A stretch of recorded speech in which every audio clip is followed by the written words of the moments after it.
Hey everyone, Zain here, and today I will show you how to make Ghibli photos art for free.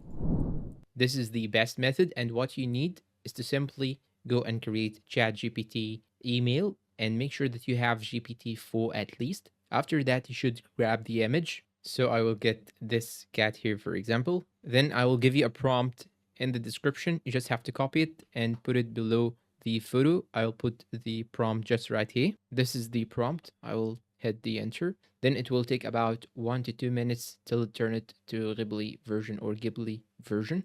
You just have to wait for 1 to 2 minutes. It's according to the speed of your internet and the speed of your browser. And after a couple of minutes, here you have the photo just like so. It looks very cool and it is typically as the photo right here.